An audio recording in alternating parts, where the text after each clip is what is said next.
मित्रों, भगवान भोले बाबा ने स्वयं माता पार्वती को बताया, पापी लोगों को पाप करता देखकर भी भगवान क्यों चुप रहते हैं।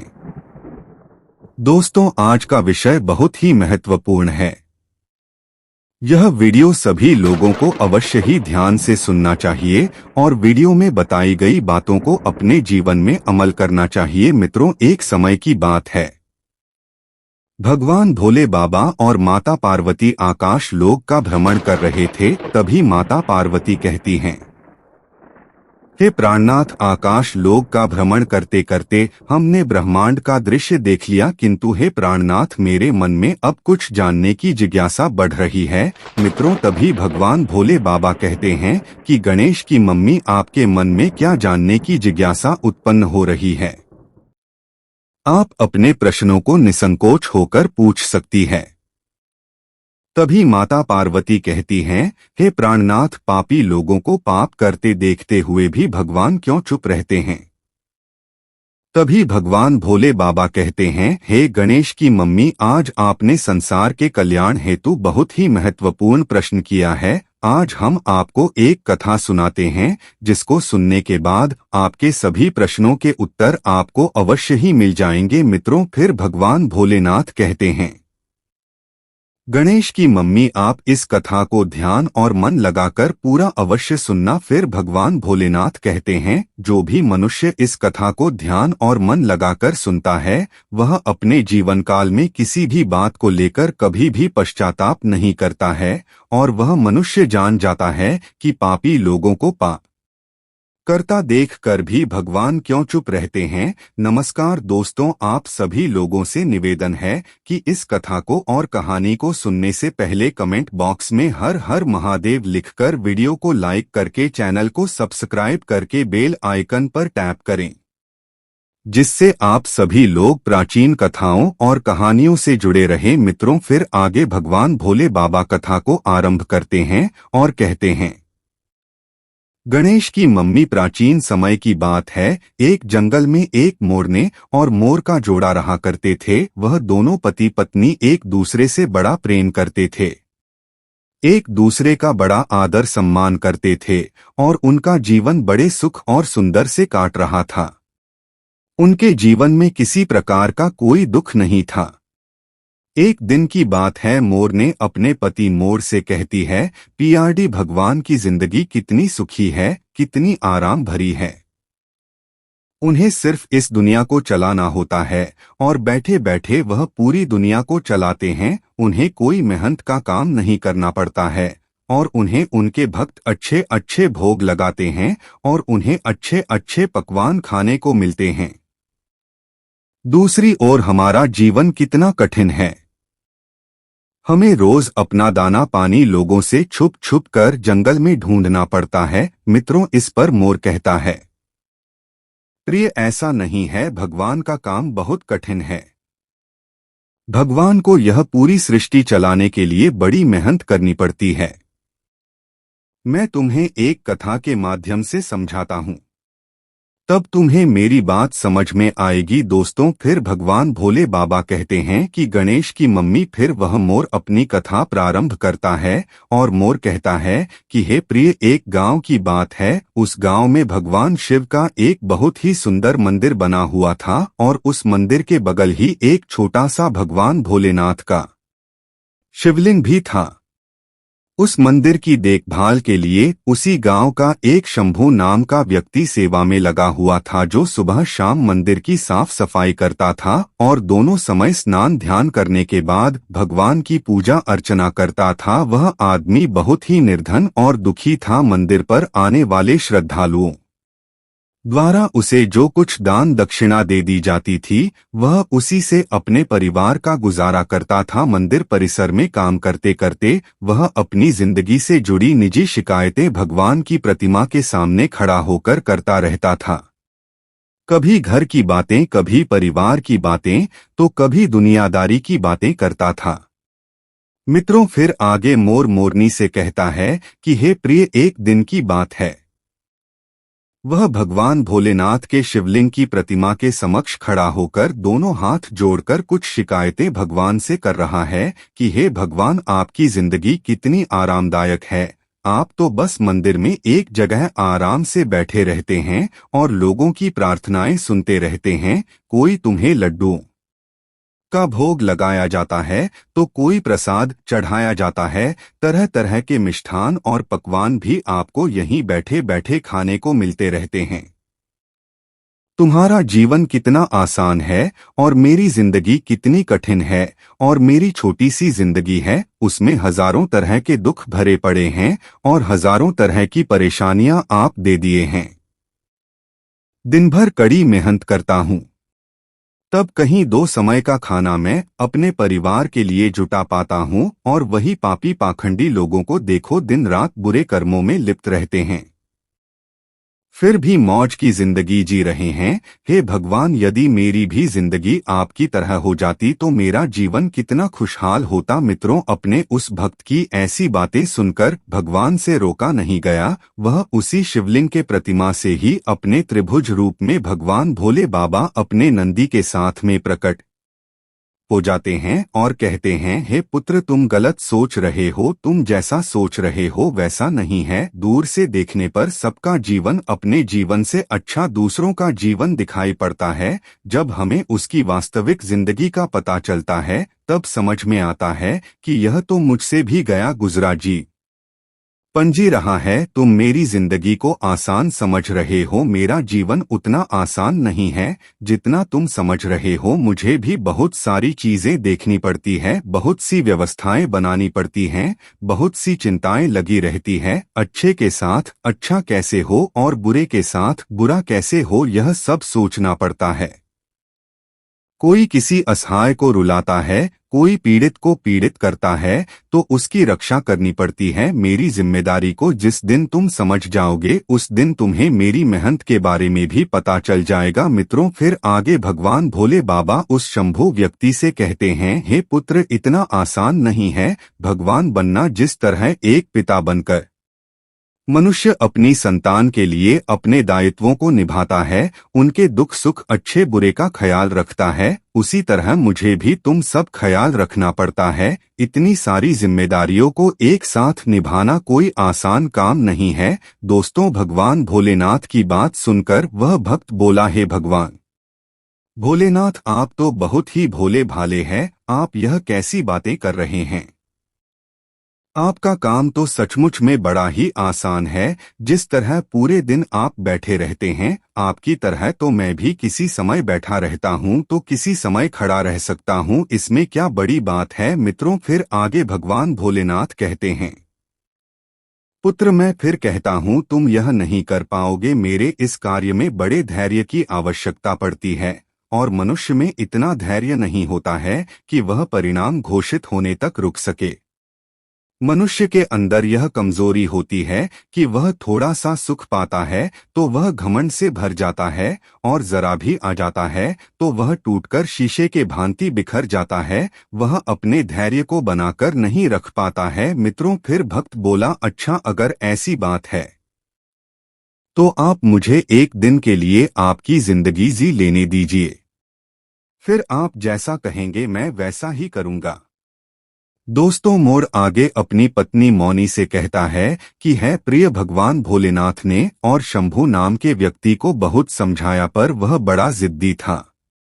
उसने भगवान भोलेनाथ की एक भी बात नहीं मानी। फिर भगवान भोलेनाथ ने भी सोचा कि चलो मैं इसे एक दिन के लिए अपनी जिंदगी दे ही देता हूँ। कुछ लोगों पर उपदेशों की बातों का कोई प्रभाव नहीं पड़ता है।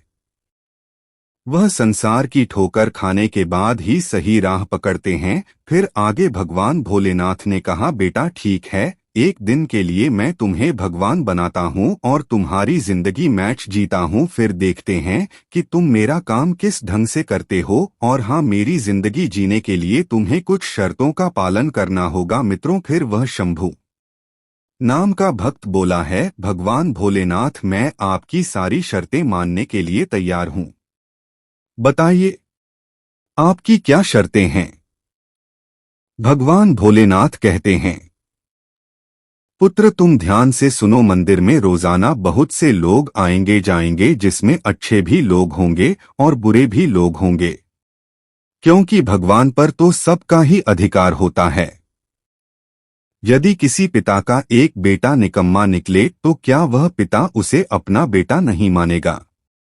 इसी तरह अच्छे बुरे दोनों लोग मेरे बच्चे हैं, परंतु परिणाम मैं उनको उनके कर्मों के अनुसार ही देता हूँ। दोस्तों, फिर भगवान भोलेनाथ कहते हैं, बेटा जब तुम भगवान बनकर मेरे स्थान पर खड़े हो गए तो तुम्हें अच्छा कहने वाले लोग भी आएंगे और बुरा कहने वाले भी आएंगे, तब तुम्हें चुपचाप उनकी बातें सहज करनी होंगी और धैर्य के साथ उनकी बातों को सुनना होगा और उनके अच्छे बुरे कर्म को देखना होगा। तुम्हें अपनी तरफ से कुछ भी नहीं कहना होगा, चाहे कुछ भी हो जाए। भक्त ने कहा, ठीक है प्रभु, मुझे आपकी सारी शर्तें मंजूर हैं। मित्रों, आप तो भगवान भोलेनाथ ने उस भक्त से एक दिन के लिए जिंदगी बदल ली। एक दिन के लिए उसे भगवान बनाकर शिवलिंग विराजमान कर दिया और स्वयं सेवक बनकर मंदिर की सेवा करने लगे। फिर जब कुछ समय बीता तो क्या होता है कि उसी नगर का एक ढाणी सेठ उस मंदिर में माथा टेकने के लिए आता है और वह भगवान के आगे हाथ जोड़कर प्रार्थना करता है कि हे भगवान, मैंने अरबों रुपए लगाकर एक बहुत बड़े कारखाने का निर्माण कराया है, मुझे आप ऐसा आशीर्वाद दीजिए कि मेरा कारखाना बहुत तेजी से चलने लगे और मैं उससे खूब सारा धन कमाऊं। मित्रों, वह सेठ अपनी प्रार्थना कहने के बाद माथा टेकने के लिए जब नीचे झुका तो उसके जेब से पैसों से भरा हुआ बटुआ निकलकर जमीन पर गिर पड़ा और उसे अपना बटुआ दिखाई नहीं दिया और वह वहां से उठकर जाने लगा। उधर शिवलिंग में विराजमान भगवान का भक्त यह सब देख रहा था। उसने देखा कि अरे, सेठ का बटुआ तो यहीं पर गिर गया है। एक बार तो उसके मन में आया कि क्यों ना इस सेठ को आवाज लगाकर उसे कह दूं कि उसका बटुआ यहीं पर गिर गया है। लेकिन फिर उसे भगवान भोले बाबा की शर्त याद आ गई कि भगवान भोले बाबा ने कहा है कि चाहे अच्छा हो या बुरा तुम्हें बोलना नहीं है, तुम सिर्फ उसे देखते रहना। यही सोचकर भगवान बना हुआ वह भक्त चुपचाप देखता रहा। दोस्तों, तभी उस मंदिर में एक बड़ा ही गरीब आदमी आता है। वह गरीब आदमी भगवान भोले बाबा के शिवलिंग के सामने खड़ा होकर कहता है, हे भगवान, मैं बहुत गरीब आदमी हूँ। इस गरीबी में मैं बड़े दुख का जीवन जी रहा हूँ। परिवार का पेट पालना भी मुश्किल हो रहा है। घर में माँ बीमार है, उसका इलाज कराने के लिए मेरे पास पैसे नहीं हैं। मैं कहाँ से व्यवस्था करो, कुछ समझ नहीं आ रहा है कि आगे का मेरा जीवन कैसे चलेगा। आज मेरे पास मात्र 1 रुपये है। इससे तो ना एक समय का राशन आ पाएगा और न माँ की दवाई। कुछ कृपा कर दो भोलेनाथ, जिससे मेरी जरूरतें पूरी हो जाएं। मित्रों, इतना कहकर वह आदमी मंदिर से जाने लगा। तभी उसकी नजर पैसों से भरे हुए पर पड़ी। उसने तुरंत बटुआ उठा लिया और उसमें बहुत सारे पैसे देखकर वह मन ही मन खुश होने लगा और भगवान को धन्यवाद देने लगा कि हे भगवान भोलेनाथ, आप वास्तव में बड़े महान हो। आपने मेरी प्रार्थना इतनी जल्दी सुन ली। इन पैसों से अब मैं अपने परिवार के लिए की व्यवस्था करूंगा और माँ का इलाज कराऊंगा। दोस्तों, फिर वह गरीब आदमी भगवान भोलेनाथ को धन्यवाद देकर वह वहां से जाने लगा। उधर भगवान बनकर शिवलिंग में बैठा हुआ भगवान का भक्त सोचने लगा कि अरे, यह बटुआ तो उस अमीर सेठ का है और यह गरीब आदमी उसे उठाकर ले जा रहा है। दोस्तों, एक बार तो उसके मन में आया कि आवाज देकर इसे बता दूं कि यह बटुआ उसका नहीं बल्कि एक सेठ का है जो वह उसे ले जा रहा है। लेकिन तुरंत ही उसे भगवान भोलेनाथ की वह शर्त याद आ गई कि भगवान भोलेनाथ ने तो मुझे बोलने के लिए मना किया है। इसलिए वह चुपचाप मौन बनकर शिवलिंग की प्रतिमा में विराजमान था। अब गरीब आदमी के जाने के कुछ देर बाद मंदिर में एक व्यक्ति और आता है। दोस्तों, वह तीसरा व्यक्ति एक सैनिक था जो अगले ही दिन अपने राजा के साथ युद्ध पर जा रहा था। वह मंदिर में भगवान से इतनी प्रार्थना करने आया था कि उसकी यात्रा सुरक्षित रहे, वह युद्ध के बाद शकुन अपने घर लौट आए। वह सैनिक प्रार्थना कर ही रहा था कि इतने में वही व्यापारी अपने कुछ लोगों के साथ मंदिर में दाखिल होता है, जिसका पैसों से भरा हुआ बटुआ मंदिर में गिर गया था। अब सेठ के कहने पर सेठ के लोगों ने उस सैनिक को पकड़ लिया और उसे पकड़कर ले जाने लगे। यह बात भगवान बने हुए उस भक्त को बिल्कुल भी सही नहीं लगी, क्योंकि वह सैनिक तो बिल्कुल निर्दोष था। बथुआ तो वह गरीब आदमी लेकर गया था। भगवान बने हुए भक्त को अपने सामने होता यह अन्याय का काम पसंद नहीं आया। वह भगवान भोलेनाथ की शर्त को याद करके चुप रहना चाहता था, क्योंकि भगवान भोलेनाथ ने उसे बोलने के लिए मना किया था, लेकिन वह भक्त उस अन्याय को मौन रहकर देखना भी नहीं चाहता था। वह जानता था कि उसके चुप रहने का मतलब है कि एक बेकसूर आदमी को सजा हो जाएगी, और उससे रोका नहीं गया। वह कहने लगा कि है सेठ, तेरा बटुआ इसने नहीं चुराया है। तेरा बटुआ तो इससे पहले मंदिर में आया एक गरीब आदमी चुरा ले गया है। मैं भगवान हूँ और मैंने सब कुछ देखा है। मित्रों, आप भला सेठ और सेठ के लोग भगवान की बात क्यों नहीं मानते? उन्होंने तुरंत सैनिक को छोड़ दिया और उस गरीब आदमी को पकड़ लाए, उससे सेठ का बटुआ भी छीन लिया। वह बेचारा बड़ा निराश हुआ। उधर जब एक दिन का समय पूरा हुआ तो भगवान भोले बाबा मंदिर में आए। उधर भगवान बने हुए उस भक्त ने पूरे दिन का घटनाक्रम भगवान भोलेनाथ को सुनाया और बड़े गर्व से कहा कि हे भगवान, आज मैंने एक सैनिक के साथ हो रहे अन्याय को होने से रोक लिया। आपने देखा एक दिन भगवान बनकर मैंने कितना महत्वपूर्ण कार्य किया है। भक्त की बात जब भगवान भोलेनाथ ने सुनी तो कहने लगे, बेटा, तुमने न्याय नहीं अन्याय किया है। तुमने उस गरीब आदमी को पकड़वाकर उसके परिवार के मुंह से भोजन का निवाला छीना है, उसकी बीमार माँ का इलाज होने से रोका है। यह तुमने बहुत बड़ा अन्याय कर दिया है। वह सेठ बड़ा अधर्मी था। उसने ने पाप कर्म करके करोड़ों रुपए की दौलत जोड़ी है। गरीबों का पेट काटकर उसने उन पैसों को जमा किया है। यदि उसका बटुआ छूट गया था तो क्या हुआ, कम से कम किसी गरीब का कुछ भला हो जाता और उस सेठ के कुछ पाप भी कम हो जाते। तुमने उस सैनिक को बचाकर भी बहुत बड़ा अन्याय किया है। वह सैनिक अपने राजा के साथ युद्ध में जाकर एक कमजोर देश का राज हड़पने वाला था। जानते हो उस युद्ध में कितने निर्दोष सैनिक मारे जाएंगे? तुमने उसे बचाकर अन्याय किया है।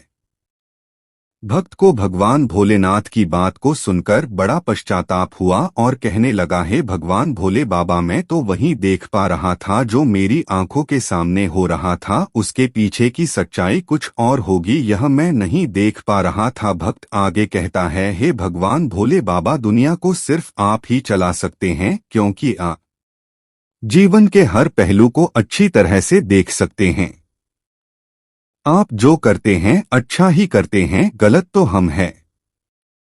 जो जीवन की वास्तविकता को समझ नहीं पाते, उससे पहले ही आप पर दोष लगा देते हैं। जब हमारे साथ कुछ गलत हो रहा होता है, यह हमारे हिसाब से कुछ नहीं होता है, तो उस समय हम अपना धैर्य खोकर भगवान को दोषी कहने लगते हैं और उन्हें दोष देने लगते हैं। हम यह समझ नहीं पाते कि हमारे साथ हो रहे गलत कार्य में भी भगवान की कोई न कोई योजना छुपी हुई होती है, जो आगे चलकर हमारे लिए हितकर साबित हो सकती है। मित्रों, फिर वह भक्त भगवान भोले बाबा से कहता है, हे भोलेनाथ, मनुष्य की समझदारी इसी में है कि हमें गंभीरता पूर्वक कार्य के आगे और पीछे के परिणाम को सोच लेना चाहिए। यदि आपके साथ आपकी मर्जी के अनुसार कुछ नहीं हो रहा है तो उसमें भगवान की मर्जी समझना चाहिए और आगे भगवान जो करता है वह अच्छा ही करता है, ऐसा सोचकर अपने कर्तव्य पर ध्यान देना चाहिए। मित्रों, फिर उसके बाद भगवान भोले बाबा उस भक्ति से कहते हैं, पुत्र, क्या अब तुम्हें पता चल गया भगवान बना इतना आसान नहीं है?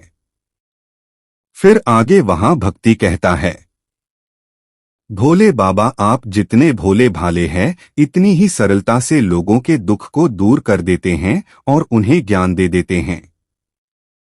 तो हे प्रभु, मैं सब समझ गया हूँ। कुछ भी बनना आसान है, पर भगवान बना इतना आसान नहीं है। मित्रों, उसके बाद भगवान भोले बाबा उसे भक्त को तथास्तु करके वहां से सीधा कैलाश पर्वत पर माता पार्वती के पास पहुंच जाते हैं।